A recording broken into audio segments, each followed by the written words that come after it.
Exiles by James Joyce, his one and only play, set in the summer of the year 1912. This is the version adapted by Zachary Elkind, who is directing a production that is going up in New York in just a couple of days. First act. The drawing room in Richard Rowan's house at Marion, a suburb of Dublin. It is a warm afternoon in June, and the room is filled with soft sunlight, which is waning. Beatrice sits in the easy chair. Richard sits beside the table. I had begun to think you would never come back. It is 12 days since you were here. I thought of that too, but I have come. Bertha will be back in a moment. Were you long in the train? Since morning. Archie got your postcard. You're tired out, I'm sure. Oh, no. Did he practice the piano while I was away? Practice, Archie, are you serious? He's mad after the milkman's horse now. Had you nice weather down there? Rather wet, I think. And there is rain overhead, too. Have you thought over what I told you when you were here last? Very much. You must have known it before, did you? Do you blame me? No. Do you think I've acted towards you badly? No? Or towards anyone? I've asked myself that question. And the answer? I could not answer it. If I were a painter and told you I had a book of sketches of you, you would not think it so strange, would you? It's not quite the same case, is it? Not quite. I told you also that I would not show you what I had written unless you asked to see it. Well, I will not ask you. Would you like to see it? Very much. Because it is about yourself? Yes, but not only that.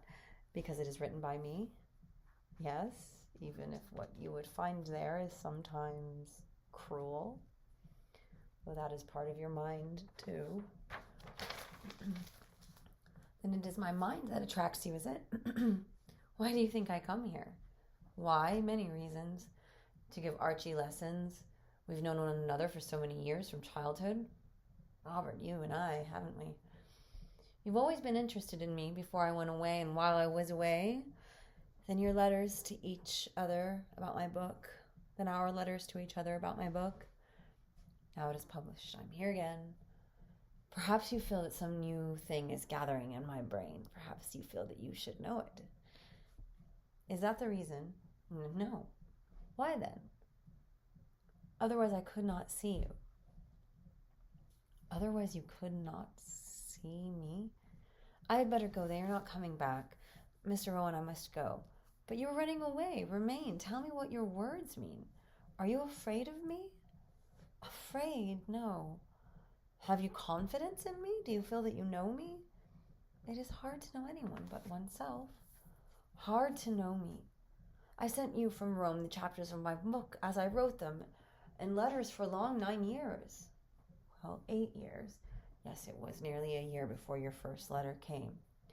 It was answered at once by you, and from that on, you have watched me on my struggle, in my struggle. Tell me, Miss Justice, do you feel that what you read was written for your eyes, or that you inspired me? I need not answer that question. Richard rises and walks slowly to the window. He looks out for some moments and returns towards her, crossing to the lounge and sits down near her. Do you love him still? I do not even know.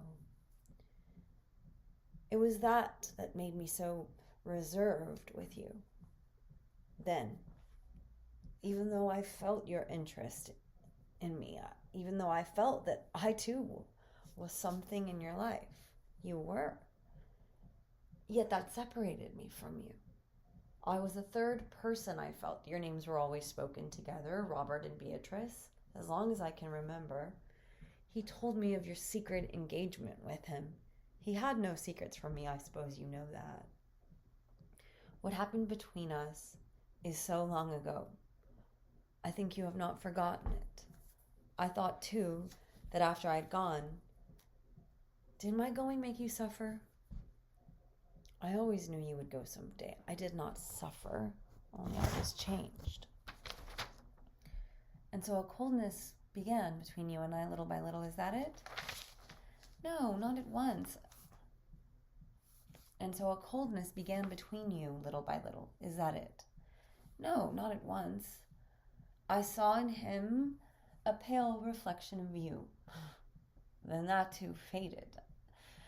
What good is it to talk now? You were drawn to him as your mind was drawn towards mine. You held back from him, from me too, in a different way. You could not give yourself freely and wholly. It is a terribly hard thing to do, Mr. Rowan, to give oneself freely and wholly and be happy. A knock is heard at the hall door. They have come back. No, Bertha has a key. It is he. At least I am going, whoever it is. He who? Oh, probably Robert. I'm going out through the garden. I cannot see him now. Say I have gone to the post. Goodbye. You will come back? Please God. He goes out quickly through the garden. Beatrice makes as if to follow him, and then stops after a few paces. Bridget enters by the folding doors on the right and goes out on the left. The hall door is heard opening. A few seconds after, Bridget enters with Robert Hand. He carries in his hand a large bunch of red roses wrapped in tissue paper. My dearest Beatrice, Bridget told me you were here. I had no notion. Did you tell my mother? No. You are admiring my roses. I brought them to the mistress of the house. I am afraid they are not nice. Oh, they are lovely, sir. Bertha will be delighted by them. Is nobody in? Yes, sir. Sit down, sir. They'll be here now any moment. Mr. Rowan was here. She looks about her and with a half curtsy goes out. That's Bridget. Oh, but I'm sorry. I did not know you were coming. I would have met you at the train. Why did you do it? You have some queer ways about you, Beatty, don't you? Thank you, Robert. I'm quite used to getting about alone. Yes, but I mean to say... Oh, well, you have arrived in your characteristic way. A noise is heard at the window, and a boy's voice is heard calling. Mr. Hand! Robert turns. By Jove, Archie, too, is arriving in his characteristic way. Archie scrambles into the room through the open window and then rises to his feet, flushed with panting. Archie is a boy of 8 years, dressed in white breeches, jersey, and cap. He wears spectacles and has a lively manner and speaks with a slight trace of a foreign accent. Goodness gracious, Archie, what is the matter? I ran all the avenue. Good evening, Archie. Why did you run? Good evening. We saw you at the top of the train, and I shouted, Mr. Hand! But you did not see me. But we saw you, Mamma and I. She will be here in a moment. I ran. And poor me. Good evening, Miss Justice. Were you disappointed that I did not come Friday for the lesson? No. Glad? But today it is too late. A very short lesson?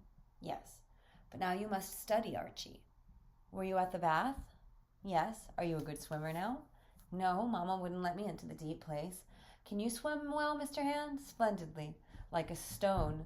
Like a stone? Down that way? Yes, down, straight down. How do you say that over in Italy? That? Giù. That is Giù, and this is Su. Do you want to speak to my pappy? Yes, I came to see him. I will tell him. He is in there writing. No, he is out. He has gone to the post with some letters. Oh, never mind.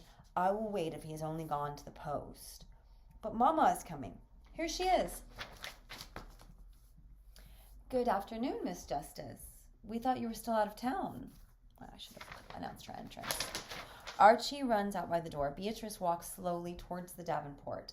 Robert remains standing, a short silence. Archie and Bertha come in through the door. She has dark gray eyes, patient in expression, and soft features. Her manner is cordial and self-possessed. She wears a lavender dress, carries her cream gloves knotted around her handle, the handle of her sunshade. Good afternoon, Miss Justice. We thought you were still out of town. Good evening, Good evening, Mrs. Rowan. Good afternoon, Mr. Hand. Good evening, Signora. Just imagine, I didn't know either. She was back till I found her here. Did you not come together? No, I came first. Mr. Rowan was going out. He said you would be back any moment. I'm sorry if you had written or sent over word this morning. I arrived only an hour and a half ago. I thought of sending a message, but it seemed too tragic. But sit down, won't you? You must be very tired. Not at all. I just came for Archie's lesson. I wouldn't hear of such a thing, Miss Justice, after your long journey. And besides, you didn't bring the music. That I forgot. But we have the old piece. You little scamp, you want to get off the lesson. Oh, never mind the lesson. You must sit down and have a cup of tea now. I'll tell Bridget. I will, Mama. No, please, Mrs. Rowan. Archie, I would really prefer. I suggest a compromise. Let it be a half lesson. But she must be exhausted. Not in the least. I was thinking of the lesson in the train. You see what it is to have a conscience, Mrs. Rowan? Of my lesson, Miss Justice. It is 10 days since I heard the sound of a piano. Oh, very well, if that is it. Do, Beatty, that is what you want. If Archie will come to listen, and a little lesson too, very short. Well, afterwards you must stay to tea. Come. Beatrice and Archie go out together. Bertha goes towards the Davenport and lays her hat on a desk and takes a key from a little flower vase, opens a drawer of the Davenport, takes out a slip of paper and closes the drawer again. Robert stands watching her. You put this into my hand last night. What does it mean? Do you not know? There is one word which I have never dared to say to you. What is that word? That I have a deep liking for you. The piano is heard faintly from the upper room. Robert takes a bunch of roses. I brought these for you. Will you take them from me? Thank you. Why did you not dare to say it last night? I could not speak to you or follow you. There were too many people on the lawn. I wanted you to think over it, and so I put it into your hand when you were going away. Now you have dared to say it.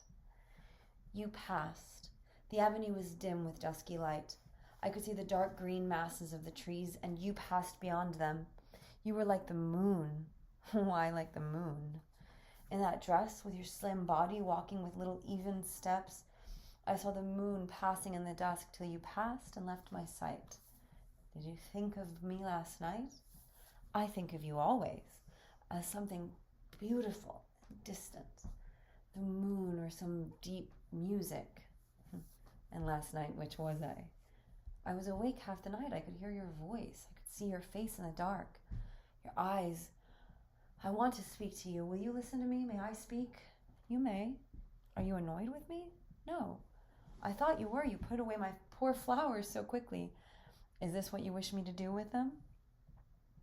Why are you smiling at my words? I am wondering if that is what you say to the others. What others? The other women. I hear you have so many admirers. Friends. Do you speak to them in the same way? Did you not like me to speak to you in that way? What you said was very kind. Thank you for saying it and thinking it. Bertha, may I kiss your hand? Let me, may I? If you wish. He lifts her hand to his lips slowly. Did you hear the gate? No. Do not go away. You must never go away again. Your life is here. I came for that too, today, to speak to him, to urge him to accept the position at the university. He must, and you must persuade him to. You have a great influence over him. You want him to remain here. Yes. Why? You must not go to Italy again. I will not let you. You? Those eyes must not go away. May I kiss your eyes? Do so. He kisses her eyes and then passes his hand over her hair. She looks into his eyes. I can see the little gold spots. So many you have. Your voice, give me a kiss with your mouth. Take it. I am afraid. He kisses her, passes his hand many times over her hair. At last I hold you in my arms. And are you satisfied? Let me feel your lips touch mine. And then you will be satisfied? Your lips, Bertha. She kisses him. There. Why don't you say thanks? My life is finished. Over. Oh, don't speak like that now, Robert. Over. I want to end it and have done with it. To fall from a great high cliff down right into the sea. Please, Robert. Listening to music and in the arms of the woman I love. The woman you love? I want to speak to you, Bertha, alone, not here. Will you come? I too want to speak to you. Yes, dear, I know. He kisses her again. I will speak to you, tell you all then. I will kiss you then, long, long kisses. When you come to me, long, long, sweet kisses. Where? Your eyes, your lips, all over your divine body. I meant, where do you wish me to come? I meant, where do you wish me to come? To my house. Not my mother's over there. I will write the address for you. Will you come? When? Tonight, between 8 and 9. Come, I will wait for you. Tonight and every night. You will? He kisses her with passion, holding her head between his hands. After a few instants, she breaks for him. He sits down. The gate opened. I will wait for you. Richard comes in. Good afternoon. Good afternoon, Richard. Look what lovely roses Mr. Hand brought me. I'm afraid they are overblown. Excuse me for a moment, will you? Richard goes into his study. Robert takes a pencil and writes on the slip. The address. Take the tram to Landzone Road and ask to be let down near there. I promise nothing. I will wait. I must put these roses in water. Richard comes back in. Yes, do.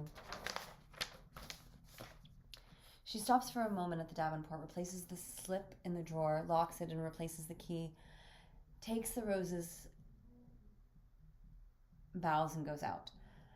Good Lord, how warm it is today. The heat pains me here in the eye, the glare. The room is rather dark, I think, with the blinds down, but if you wish. Not at all. I know what it is. The result of night work. Must you? Yes. I must see part of the paper through every night, and then my leading articles. We are approaching a difficult moment, not only here. Have you any news? Yes. I want to speak to you seriously. Today may be an important day for you, or rather tonight. I saw the Vice-Chancellor this morning. He has the highest opinion of you, Richard. He has your book. He has read your book, he said. Did he buy it or borrow it? Bought it, I hope. 37 copies have now been sold in Dublin. Richard, you are too suspicious. Oh, he should have said that with sarcasm. 37 copies have now been sold in Dublin. Richard, you are too suspicious. It is a defect in you. He assured me he has the highest possible opinion of you, as everyone has. You are the man for the post, he says. In fact, he told me that. If your name goes forward, he will work might and main for you with the board, and I will do my part, of course, in the press and privately. I regard it as a public duty. The chair of romance literature is yours by right, as a scholar, as a literary personality. The conditions? Conditions? You mean about the future? I mean about the past. That episode in your past is forgotten. An act of impulse. We are all impulsive. You called it an act of folly then, 9 years ago. You told me I was hanging a weight about my neck. I was wrong. Here is how the matter stands, Richard. Everyone knows that you ran away to Italy 9 years ago with a girl, how shall I put it, with a young girl not exactly your equal. That she, Bertha, and Archie, my son, a child of sin and shame. There were tongues here ready to tell all, to embitter withering minds against me, and Bertha, and our godless, nameless child. Excuse me, Richard, that is not my opinion nor my language. I am simply using the language of people whose opinions I don't share. Well, it made a great sensation at the time, a mysterious disappearance. My name was involved, too, as best man, let us say on that famous occasion. Of course, they think I acted from a mistaken sense of friendship. I played for her against all that you can say, and I won. I played for her against all that you say or can say, and I won. Yes, you won. Excuse me for forgetting. Will you have some whiskey? All things come to those who wait. This brings out the whiskey. Will you please help yourself? And you? Steadfast? Lord, when I think of our wild nights long ago, talks by the hour, plans, carouses, revelry in our house. It is mine now. I have kept it ever since, though I don't go there often. Whenever you like to come, let me know. You must come some night. It will be old times again. Prosit. It was not only a house of revelry, it was to be the hearth of a new life. And in that name, all our sins were committed. You mean the women? I have no remorse of conscience. Maybe you have. We had 2 keys on those occasions. Have you? For you, it was all quite natural? For me, it is quite natural to kiss a woman whom I like. Why not? She is beautiful for me. Do you kiss everything that is beautiful for you? Everything if it can be kissed. This stone, for instance, it is so cool, so polished, so delicate, like a woman's temple. It is silent, it suffers our passion, and it is beautiful. And so I kiss it because it is beautiful. A kiss is an act of homage. It is an act of union, even if we are often led to desire through the sense of beauty. Can you say that the beautiful is what we desire? You will give me a headache if you make me think today. I'm going to repeat that. It is an act of union, even if we are often led to desire through the sense of beauty. Can you say that the beautiful is what we desire? You will give me a headache if you make me think today. I cannot think today. I feel too natural, too common. After all, what is most attractive in even the most beautiful woman? What? Not those qualities which she has that other women have not, but the qualities which she has in common with them. I mean the commonest. He presses the stone to his forehead. I mean how her body develops heat when it is pressed, the movement of her blood, how quickly she changes by digestion what she eats into what shall be nameless. I am very common today. Perhaps that idea never struck you. Many ideas strike a man who has lived 9 years with a woman. Yes, I suppose they do. This beautiful, cool stone does me good. Is it a paperweight or a cure for headache? Bertha brought it home one day from the Strand. She too says that it is beautiful. She is right. Is that all you wanted to say to me? There's something else. The Vice-Chancellor sends you through me an invitation for tonight to dinner at his house. You know where he lives? I thought you might have forgotten. Strictly private, of course. He wants to meet you again and sends you a very warm invitation. For what hour? 8. But like yourself, he is free and easy about time. Now, Richard, you must go there. That is all. I feel tonight will be the turning point in your life. You will live here and work here and think here and be honored here. And now, I will just take a half measure of that whiskey, Richard, to show you there is no ill feeling. Help yourself. Thanks. Be gay. Life is not worth it. Are you going? Must. Then it is all arranged. We meet tonight at the Vice-Chancellor's. I shall look in at about 10. You can have an hour or so to yourselves. You will wait till I come? Good. Archie comes in, followed by Beatrice. Congratulate me, Beatty. I've won over Richard. Mama, Miss Justice is going. Bertha enters. On what are you to be congratulated? On a victory, of course. Richard is coming tonight to the Vice-Chancellor's dinner. The fatted calf will be eaten, and next session we will see him in a chair of the university. Good afternoon, Richard. We shall meet tonight at Philippi. Accept my best wishes, Mr. Rowan. Thanks, but do not believe him. Believe me, believe me. Good afternoon, Mrs. Rowan. I thank you, too. You won't stay to tea, Miss Justice? No, thank you. I must go. Good afternoon. Goodbye, Archie. Adio, Archibald. Adio. Wait, Beatty, I shall accompany you. Oh, don't trouble. But I insist. They leave. It's just Archie and Richard. Father and son. I say, Pappy. What is it? I want to ask you a thing. Will you ask what is it?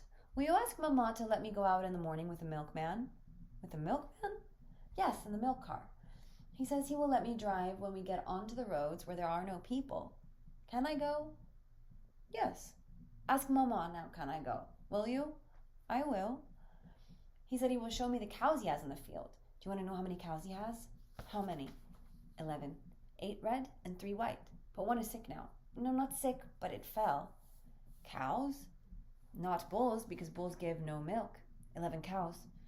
They must give a lot of milk. What makes a cow give milk? Who knows?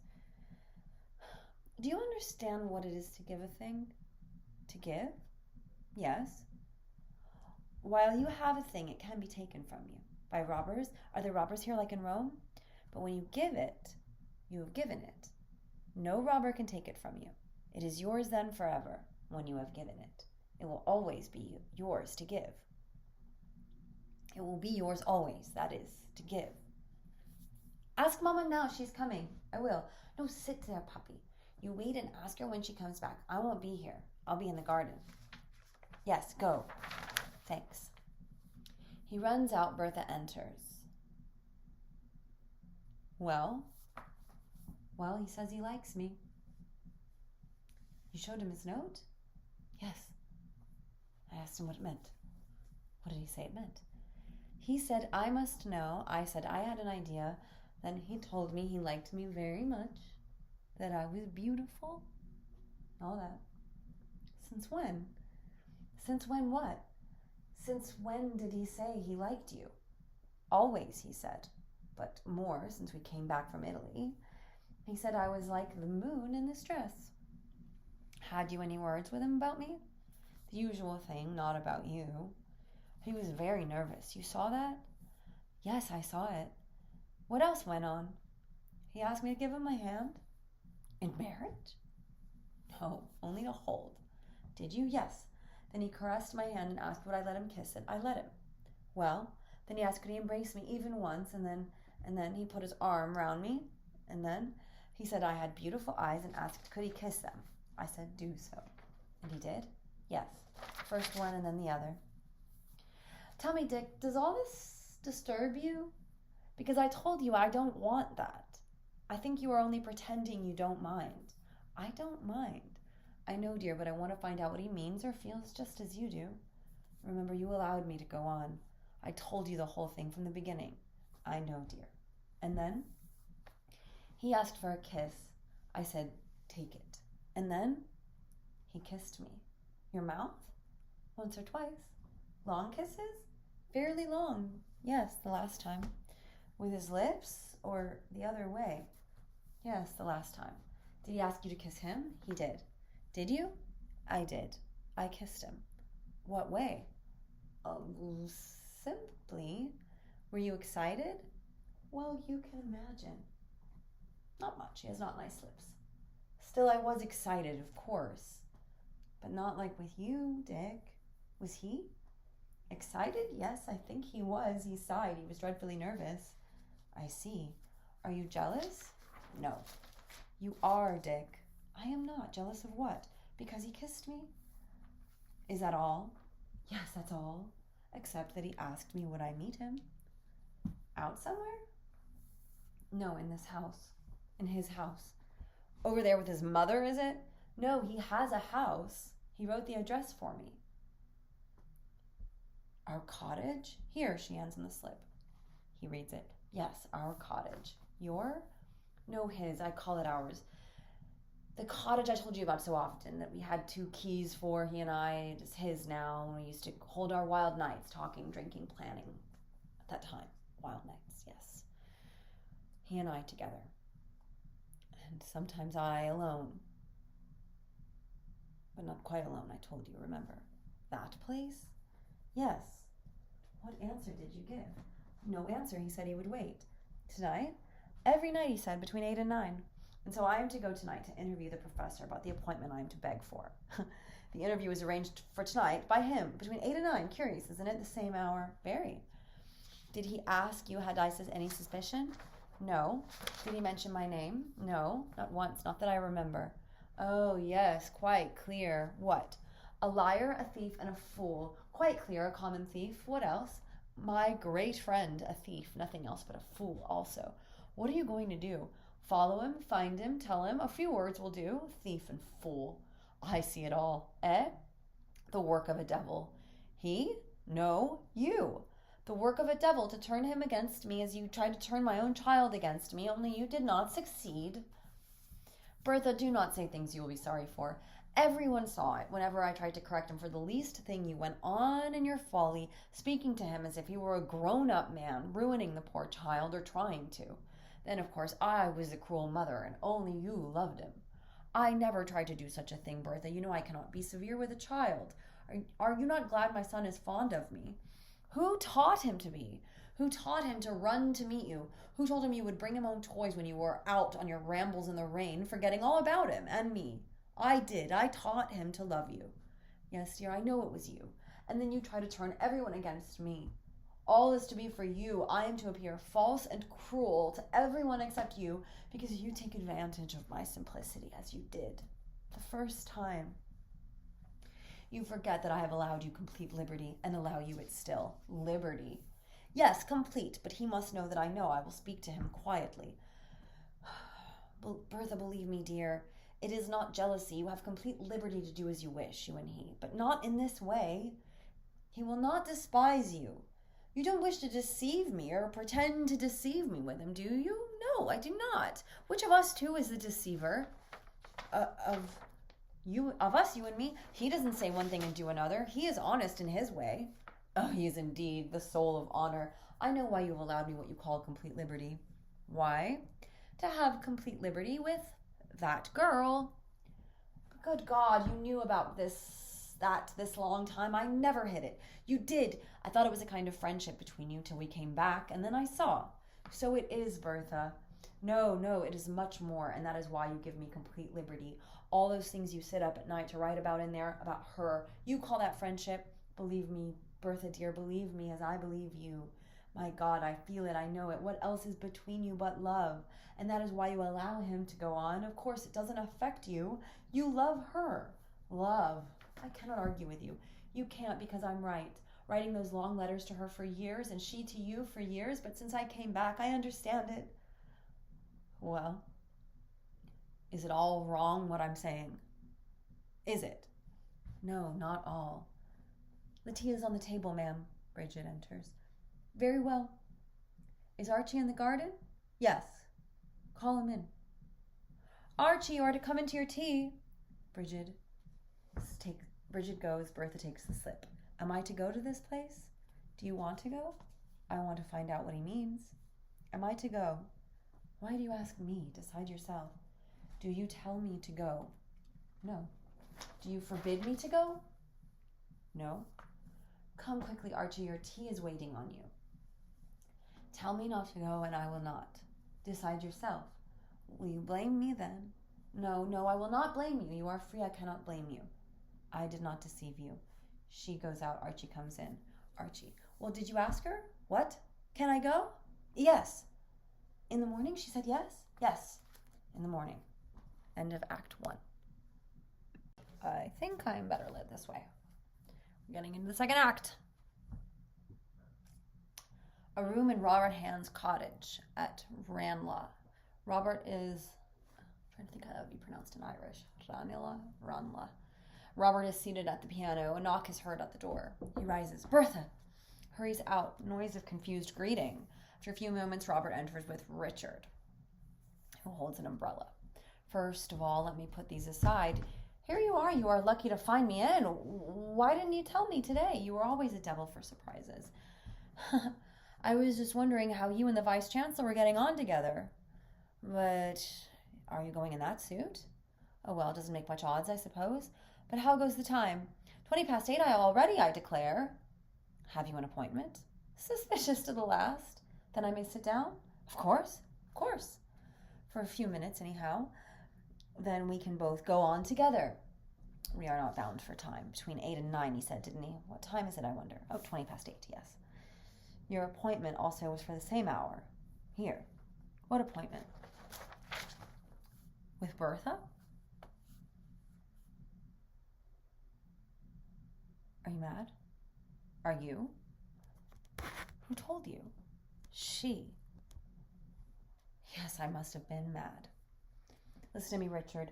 It is a great relief to me that you have come, the greatest relief. Let me speak frankly with you. Let me tell you everything. I know everything. I have known for some time. Since when? Since it began between you and her. Yes, I was mad. How do you know all this? She told me. This afternoon? No. Time after time as it happened. You knew from her. You were watching us all the time. I was watching you. I mean watching me. And you never spoke. You had only to speak a word to save me from myself. You were trying me. It was a terrible trial, now also. Well, it is past. It will be a lesson for me all my life. You hate me now for what I have done, and for have I said that I hate you? Do you not? You must.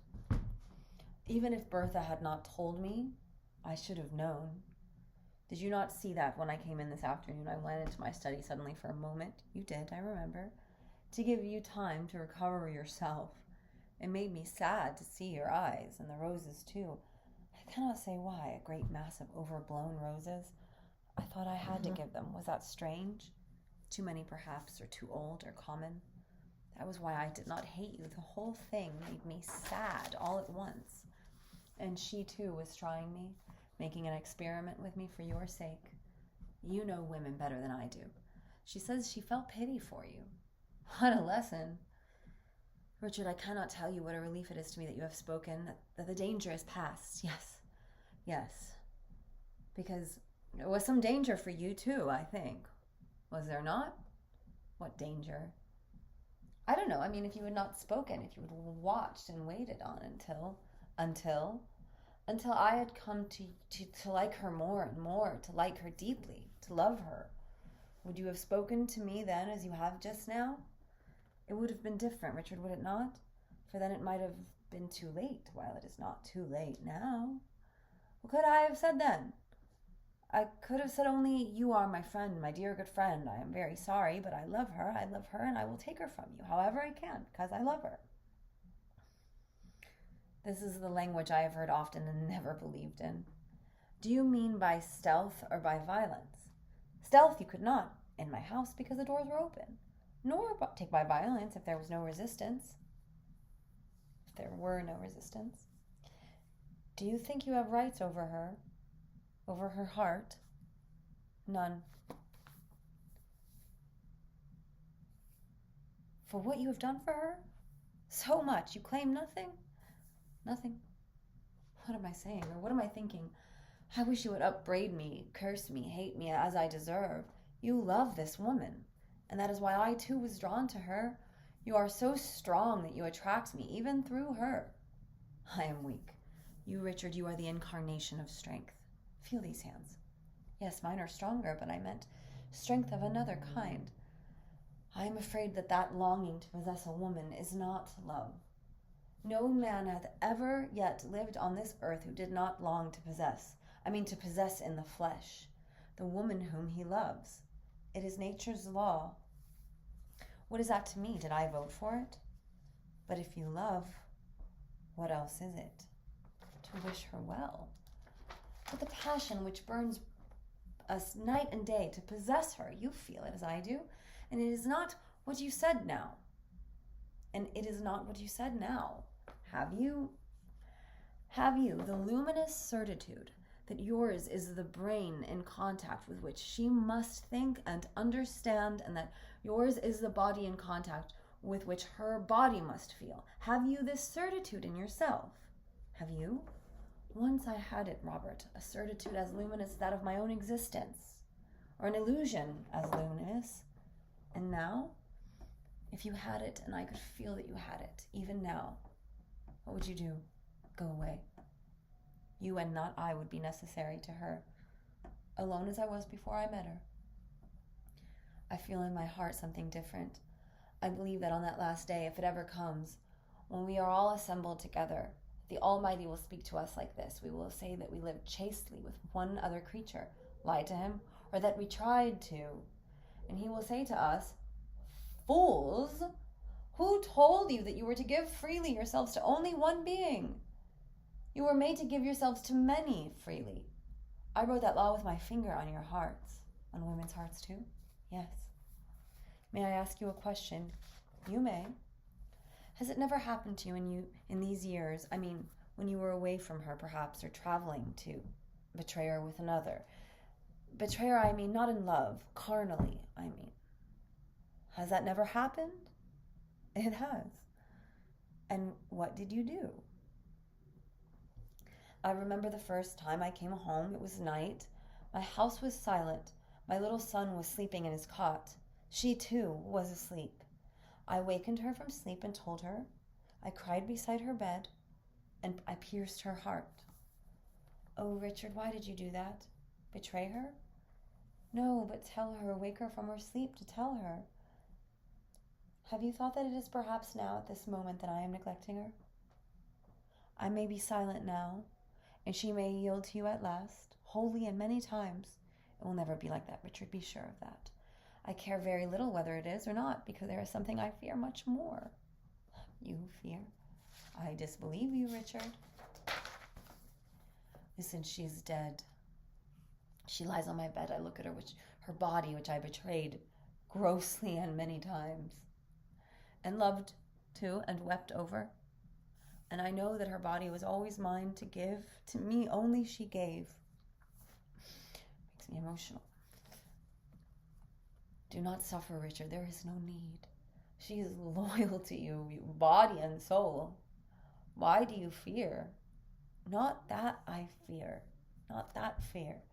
But that I will reproach myself then for having taken all for myself, because I would not suffer her to give to another what was hers and not mine to give, because I accepted from her loyalty and made her life poorer in love. That is my fear. That I stand between her and any moments of life that should be hers, between her and you, between her and anyone, between her and anything.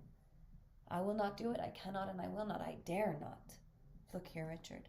We've said all there is to be said. Let the past be past. Wait. One more thing. For you too must know me as I am now.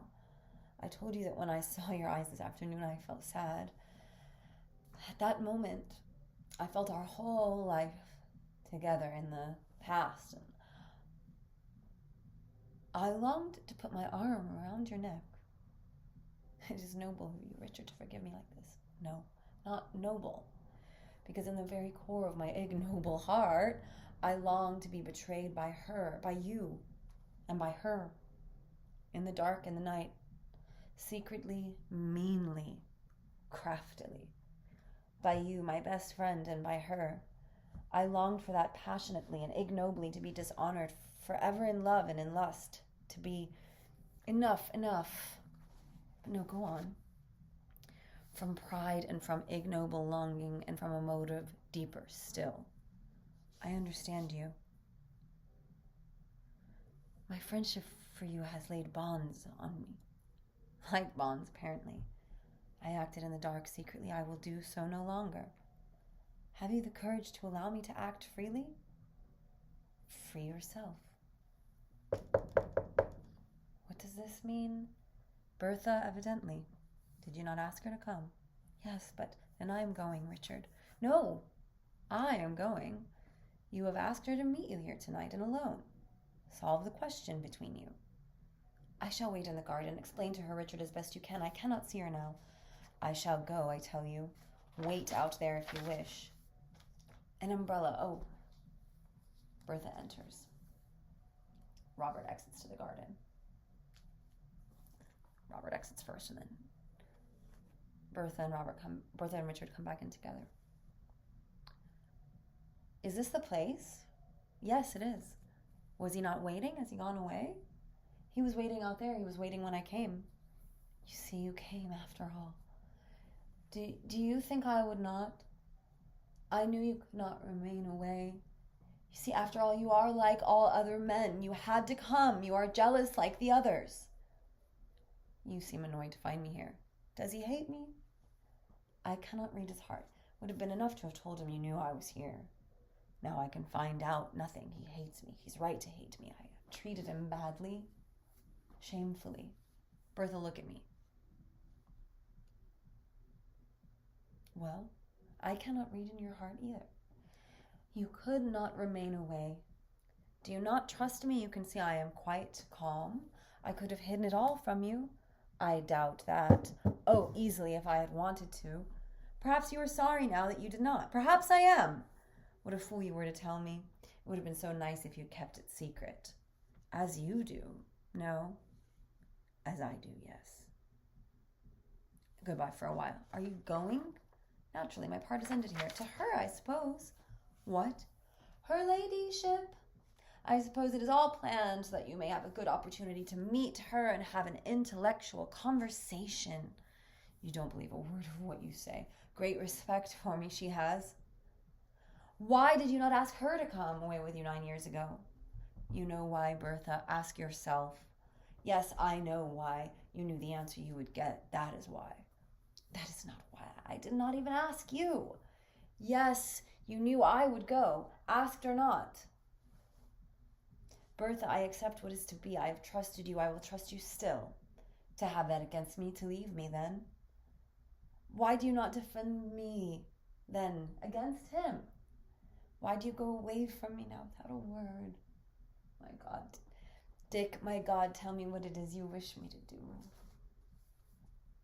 I cannot, dear. Your own heart will tell you. I have a wild delight in my soul, Bertha, as I look at you. I see you as you are yourself. That I came first in your life or before him, that may be nothing to you. You may be his more than mine. I am not. Only I feel for him too. And I do too. You may be his and mine. I will trust you, Bertha, and him too. I must, since I cannot hate him, since his arms have been around you. I cannot hate him since his arms have been around you. You have drawn us near together. There is something wiser than wisdom in your heart. Who am I that I should call myself the master of your heart or of any woman's? Bertha, love him. Be his. Give yourself to him if you desire, or if you can. I will remain. Goodbye. Is anyone out there? Robert enters from the garden. Richard leaves. Robert enters. Is anyone out there? Robert enters. Are you alone? Yes. Where is he? Gone. You startled me. Where did you come from? Out there. Did he not tell you I was out there waiting? Yes, he told me, but I was afraid here alone. Why do you stand like that in the doorway? Why, I'm afraid too. Of what? Of you? Do you hate me now? I fear you. I fear a new torture, a new trap. For what do you blame me? Why did you lead me on, day after day, more and more? Why did you not stop me? You could have, with a word, but not even a word. I forgot myself in him. You saw it, that I was ruining myself in his eyes, losing his friendship. Did you want me to? You never asked me. Asked you what? If he suspected or knew. And would you have told me? Yes. Did you tell him everything? I did. I mean, details. Everything. I see. You were making an experiment for his sake on me. Well, why not? Seems I was a good subject. Still, it was a little cruel of you. Try to understand me, Robert. You must try. Yes, I will try. Why do you stand like that near the door? It makes me nervous to look at you. I'm trying to understand, and then I am afraid. You need not be afraid. He comes toward her. Did you laugh over me together? But now I must be good, or you may laugh over me again tonight. Please listen to me, Robert. But you are all wet, drenched. Oh, you poor fellow out there in the rain all that time. Oh, I forgot that. You forgot the climate. Yes, you forgot the climate. But you are really drenched. You must change your coat. Tell me, it is pity then that you feel for me, as Richard says? Please change your coat, Robert, when I ask you. You might get a very bad cold from that. Do, please. What would it matter now? Where do you keep your clothes here? In there. I fancy I have a jacket here in my bedroom. Well, go in and take that off. And you? I will wait here for you. Do you command me to? Yes, I command you to. Then I will. You won't go away? No, I will wait. But don't be long. Only a moment. You're not gone? No. I'm in the dark here. I must light the lamp. He lights the lamp. Do you like the effect of the light? Oh, yes. Can you admire it from where you are? Yes, quite well. It was for you. I'm not worthy even of that. Love's labor lost. Listen, Robert, I want to explain to you about that. I could not deceive Dick. Never. In nothing. I told him everything from the first. Then it went on, and still you never spoke or asked me. I wanted you to. Is that the truth, Bertha? Yes, because it annoyed me that you could think that I was like Like other women, I suppose you knew in that way. I think that Dick is right, too. Why should there be secrets? Still, secrets can be very sweet, can they not? Yes, I know they can, but you see, I could not keep things secret from Dick. Besides, what is the good? They always come out in the end. Is it not better for people to know? How could you, Bertha, tell him everything? Did you? Every single thing that passed between us? Yes, everything he asked me. Oh, did he ask you much? You know the kind he is. He asks about everything, the ins and outs. About our kissing, too? Of course. I told him all. Extraordinarily little person. Were you not ashamed? No. Not a bit. No. Why? Is that terrible? And how did he take it? Tell me. I want to know everything, too. It excited him more than usual. Why is he excitable still? Yes, very. When he's not lost in his philosophy. More than I? More than you? How could I answer that? You both are, I suppose. Are you angry with me again? You are with me. No, Robert, why should I be? Because I asked you to come to the place. Because I asked you to come to this place. I tried to prepare it for you, a sense of quietness. And this too, your nice coat. Also, I will keep no secrets from you. You remind me of someone in a picture. I like you in it. But you are not angry, are you? Yes, that was my mistake to ask you to come here. I felt it when I looked at you from the garden and saw you, Bertha, standing here. But what else could I have done? You mean because others have been here? Yes. But I knew that before I came. I'm not angry with you for it. Why should you be angry with me after all? You are not even angry with him for the same thing, or worse. Did he tell you that about himself? Yes, he told me. We all confess to one another around here. Turnabout. I try to forget it. It does not trouble you? You think I would revenge myself? Is Dick not to be free too? It's not from your heart, Bertha. Yes, it is. Let him be free too. I am free also. He leaves me free also. And you know why?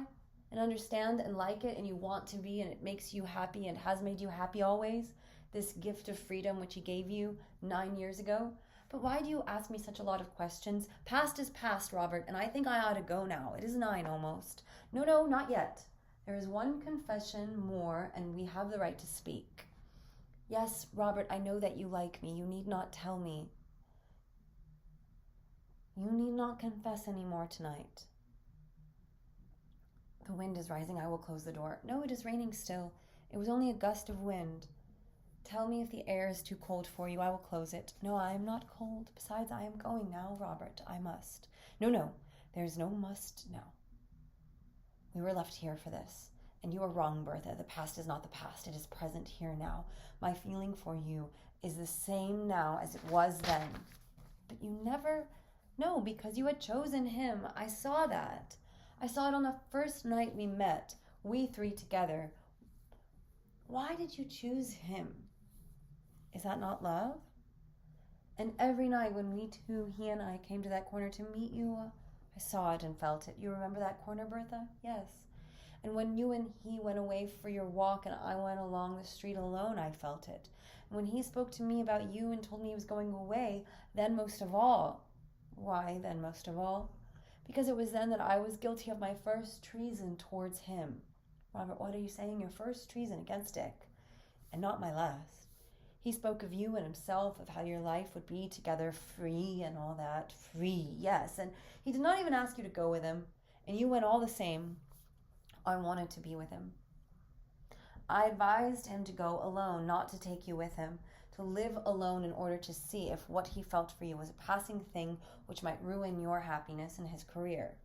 Well, Robert, it was unkind of you towards me, but I forgive you because you were thinking of his happiness and mine. No, Bertha, I was not.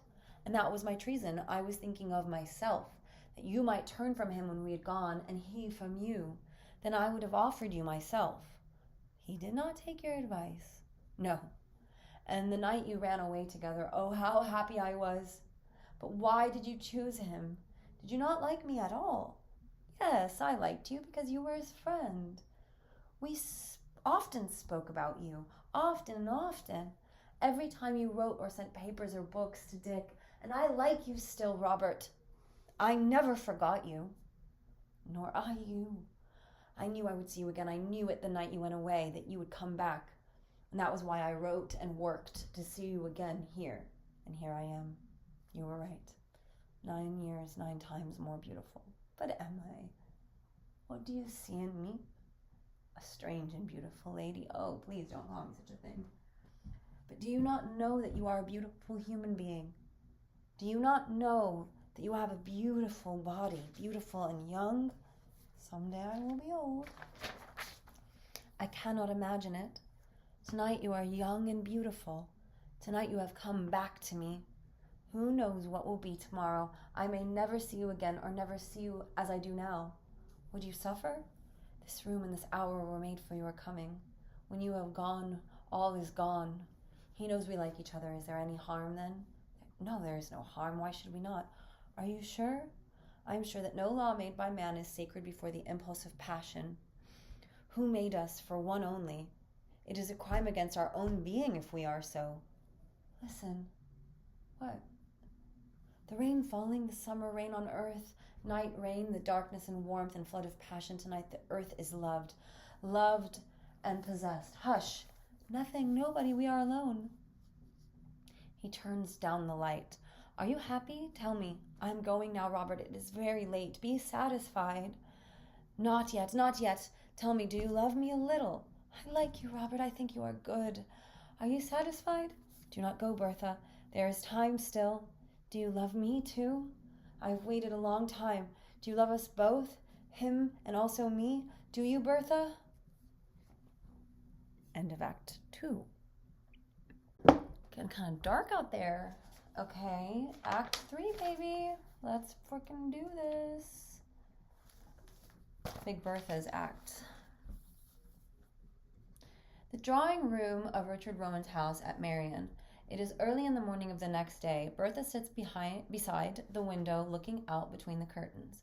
She wears a loose saffron dressing gown. Her hair is combed loosely over the ears and knotted at the neck. Her hands are folded in her lap. Her face is pale and drawn. Bridget comes in through the folding doors with a feather broom and dusters. She's about to cross, but seeing Bertha, she halts suddenly and blesses herself instinctively. Merciful hour, ma'am. You put the heart across to me. Why did you get up so early? What time is it? After 7, ma'am. Are you long up? Some time. Had you a bad dream that woke you? I didn't sleep all night, so I got up to see the sunrise. It is a lovely morning now after all the rain we had, but you must be dead tired, ma'am. What will Mr. Rowan say at your doing a thing like that? Mr. Rowan? He's not in there. He went out an hour ago. Are you fretting yourself, ma'am, about anything? No, Bridget. Don't be. He was always like that, meandering off by himself somewhere. He'll come back to you again. Sure, he thinks the sun shines out of your face, ma'am. That time is gone. I can see him sitting on the kitchen table, swinging his legs and spinning out of him yards of talk about you and him and all kinds of devilment to an ignorant old woman like me. But that was always his way. Is it crying you are now? Oh, sure, don't cry. There is good times coming still. No, Bridget, that time comes only once in a lifetime. The rest of life is good for nothing, except to remember that time. Would you like a cup of tea, ma'am? Would that make you all right? Yes, I would, but the milkman has not come yet. No, Archie told me to wake him before he came. He's going out for a jaunt in the car, but I've left a cup overnight. I'll have a kettle boiling in a jiffy. Would you like a nice egg with it? No, thanks. Or a nice bit of toast? No, Bridget, thanks. Just a cup of tea. I won't be a moment. Buongiorno, Mama. Buongiorno, Archie. Did you put another vest under that one? I'm not cold, Mama. I said you were to put it on, didn't I? And where is the cold? And the sleep is still in your eyes still? Oh, you know he's going to let me drive, Mama. Oh, the big man, to drive a horse? I'll make him go quick. You will see from the window, Mama. Avanti. Come here till I clean your mouth. You're all smudges or something. Dirty little creature you are. Smudges? What is smudges? Here he is. Wait, I'm ready. Goodbye, Mama. Is Pappy up? Mind yourself, Archie, and don't be long or I won't let you go anymore. All right, look out the window and you'll see me. Goodbye. Miss Rowan, excuse me for coming at such an hour. Good morning, Miss Justice. Is anything the matter? I don't know. That is what I wanted to ask you. You are out of breath. Won't you sit down? Thank you. Is there something in the paper? Yes. About Dick? Yes. Here it is. A long article by Robert. All his life is here. Do you wish to see it? Is it for Dick or against him? Oh, for him. You can read what it says about Mr. Rowan, and I know Robert stayed in town very late last night to write it. Yes. Are you sure? Yes, very late. I told him come home. I heard him come home. It was long after 2. It alarmed you? I mean, to be awakened at that hour of the morning? I am a light sleeper, but I knew he'd come home from the office, and then I suspected he had written an article about Mr. Rowan, and that was why he came so late. Ah, yes, naturally. But that is not what alarmed me. Immediately after, I heard a noise in my cousin's room. My God, what is it? Tell me. Why does that upset you so much? Yes, of course, it is very foolish of me. My nerves are all upset. I slept very badly, too. That is why I got up so early. But tell me, what is it then? Only the noise of his valise being pulled along the floor, and then I heard him walking about his room, whistling softly, and then locking it and strapping it. He's going away. That is what alarmed me. I feared he had had a quarrel with Mr. Rowan, and that his article was an attack. But why should they quarrel? Have you noticed anything between them? I thought I did. A coldness. Lately? For some time past. Do you know the reason? No. Well, but if this article is for him, as you say, they have not quarreled, and written last night, too. Yes, but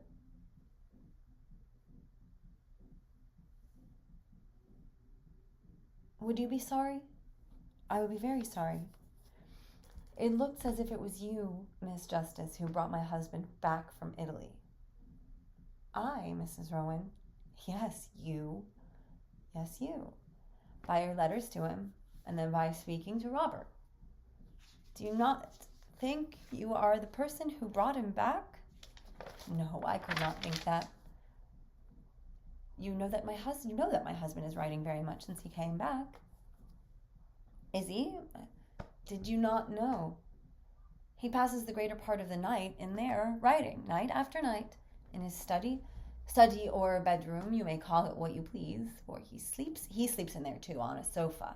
He slept there last night. I can show you if you don't believe me. I believe you, of course, Mrs. Rowan, when you tell me. Yes, he is writing, and it must be about something which has come into his life lately, since we came back from Italy, some change. Do you know that any change has come into his life? Do you know it or feel it? Mrs. Rowan, that is not a question to ask me. If any change has come into his life since he came back, you must know it and feel it. You could know it just as well. You are very intimate in this house. I am not the only person who's intimate here. So you also hate me, Miss Justice? Hate you? Yes, you know what it means to hate a person? Why should I hate you? I have never hated anyone. Have you ever loved anyone? Tell me. You have? Yes, in the past, not now. No. Can you say that to me? Truly? Look at me. Yes, I can. You said just now that another person is intimate in this house. You mean Robert? Was it he? Yes. Have you not forgotten him? I've tried to. You hate me. You think I am happy. If only you knew how wrong you are. I do not. Happy when I do not understand anything that he writes, when I cannot help him in any way, when I don't even understand half of what he says to me sometimes. You could, and you can. But I am afraid for him, afraid for both of them. He must not go away like that. No, it is impossible. Is he mad to do such a thing? Is he still at home? Yes. Have you written to him to ask him to come here? I have. I will send Bridget across with it. Bridget? It is true then. There are demons out there. I heard them jabbering since dawn. Mr. Rowan, I assure you the aisle is full of voices, yours also, otherwise I could not see you. It said, and her voice, but I assure you they are all demons. I came here, Mr. Rowan, so early because to show you this. Robert wrote it about you last night. Will you read it? Read it now? Certainly. Oh, Mr. Rowan, it makes me suffer to look at you. Death of the very Reverend Canon Mulhall. Is that it? Turns the page. Yes, here we are. Begins to read the paper. Not the least vital of the problems which confront our country is the problem of her attitude towards those of her children who, having left her in her hour of need, have been called back to her now, on the eve of her long-awaited victory, to her whom in loneliness and exile they have at last learned to love. In exile, we have said, but here we must distinguish. There's an economic and there's a spiritual exile. He raises his eyes, sees Bertha in the doorway, lays the paper, and leaves. Lays the paper. You see, Mr. Rowan, your day has dawned at last, even here, and you see that you have a warm friend in Robert, a friend who understands you. Did you notice the little phrase at the beginning, those who left her in her hour of need? And he walks out. I gave up everything for him. This is for Bertha. I gave up everything for him, religion, family, my own peace. But do you not feel also that Mr. Rowan's ideas, but the people in this world have other ideas, or pretend to. They have to put up with him, because in spite of his ideas, because he's able to do something. Me, no, I'm nothing. You stand by his side. Oh, nonsense, Miss Justice. I'm only a thing he got entangled with, and my son is the nice name they give those children. Do you think I'm a stone? Do you think I don't see it in their eyes and in their manner when they have to meet me? Do not let them humble you, Mrs. Rowan. Humble me. Humble me. I'm very proud of myself, if you want to know. What have they ever done for him? I made him a man. What are they in his life? No more than the dirt under his boots. He can despise me like the rest of them. He can despise me too like the rest of them now. And you can despise me, but you will never humble me. And you.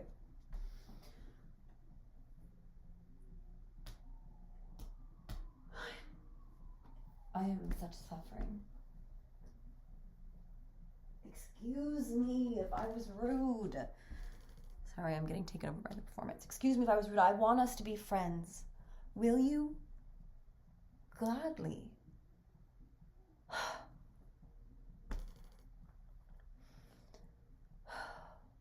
What lovely long eyelashes you have.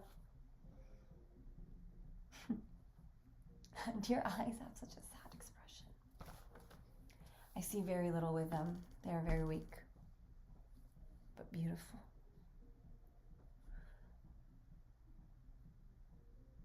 I will go now, Mrs. Rowan, before Robert comes. Then we are friends? We will try to be. It is so strange that we spoke like this now, but I always wanted to. Did you? I think I did, too.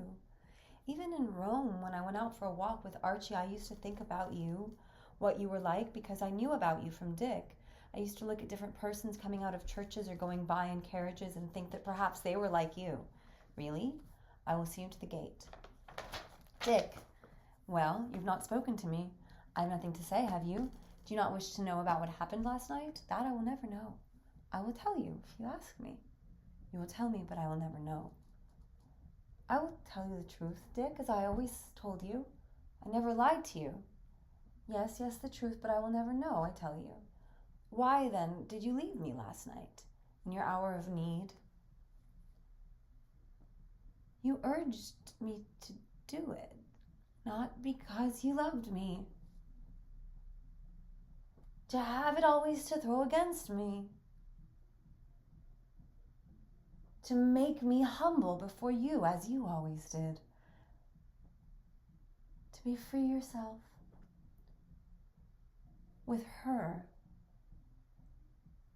And that is your love. Every word you say is false. It's useless to ask you to listen to you. Listen to you. She is the person for listening. Why would you waste your time with me? Talk to her. She is everything I'm not. In birth and education. She is a fine and high character. I like her. What the devil are you talking about her for? Oh, how I wish I never met you. How I cursed that day. I am in the way, is it? You would like to be free now? You have only to say the word. Whenever you like, I am ready. So that you could meet your lover freely. Yes, night after night. Yes, to meet my lover. Yes, my lover. Richard enters.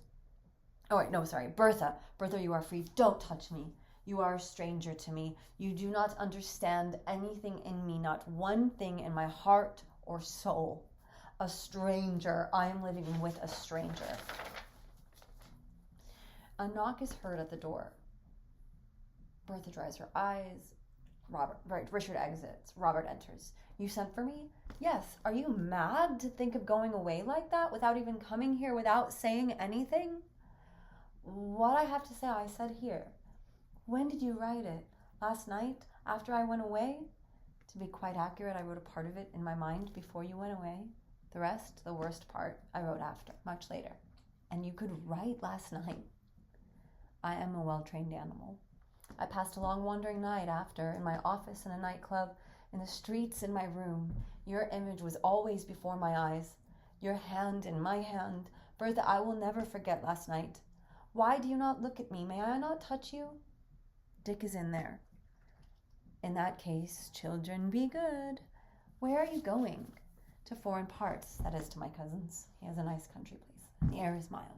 Why are you going? Can you not guess one reason? On account of me? Yes. It's not pleasant for me to remain here just now. But this is cruel of you, Robert. Cruel to me and him also. Has he asked what happened? No, he refuses to ask anything. He says he will never know. What am I to say to him? The truth, everything. Bertha, what happened last night? What is the truth I am to tell? Remember your dream of me. You dreamed that I was yours last night. Bertha, in all my life, only that dream is real. I forget the rest. Now I can tell him the truth. Call him. Dick, Mr. Hand is here. He wants to speak with you, to say goodbye. He's going away. Dick, answer me.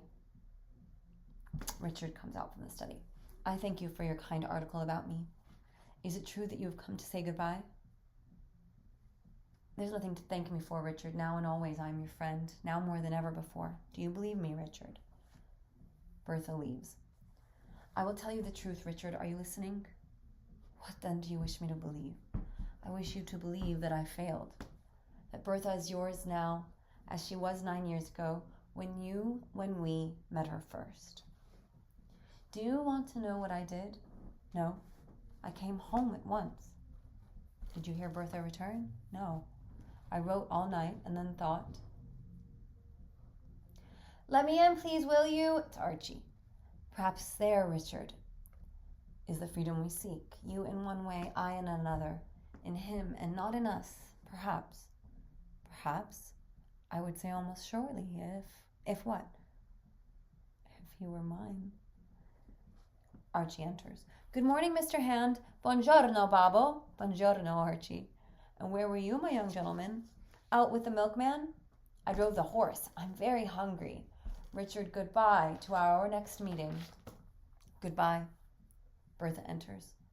Come on with me. I'll buy you a cake and I'll tell you a story. May I, Mama? Yes. I'm ready. Goodbye to Papa and Mama, but not a big goodbye. Will you tell me a fairy story, Mr. Hand? A fairy story? Why not? I am your fairy godfather. Archie and Robert leave. I gave myself all. I gave up all for you. You took me and you left me. When did I leave you? You left me, and I waited for you to come back to me. Dick, dear, come here to me. Sit down. How tired you must be.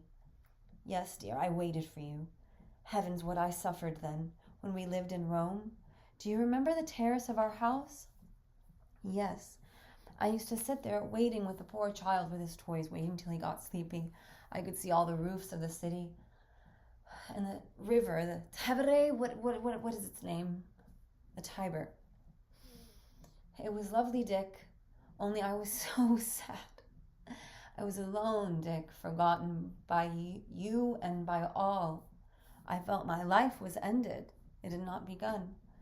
And I used to look at the sky, so beautiful, without a cloud, and the city you said was so old, and I used to think about ourselves. Ourselves? Yes, ourselves. Not a day passes that I do not see ourselves, you and me as we were when we met first. Every day of my life I see that. Was I not true to you all that time? Yes, Bertha, you were my bride in exile. Wherever you go, I will follow you.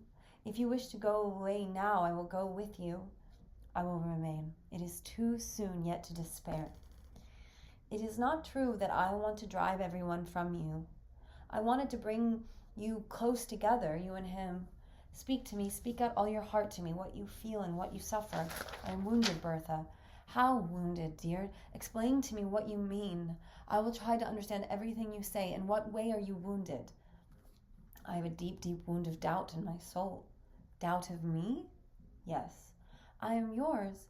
If I died in this moment, I am yours. It is not in the darkness of belief that I desire you, but in restless, living, wounding doubt to hold you by no bonds, even of love, to be united with you in body and soul and utter nakedness. For this I longed. Forget me, Dick. Forget me and love me again as you did the first time. I want my lover, to meet him, to go to him, to give myself to him. You, Dick, oh my strange, wild lover, come back to me again. End of play.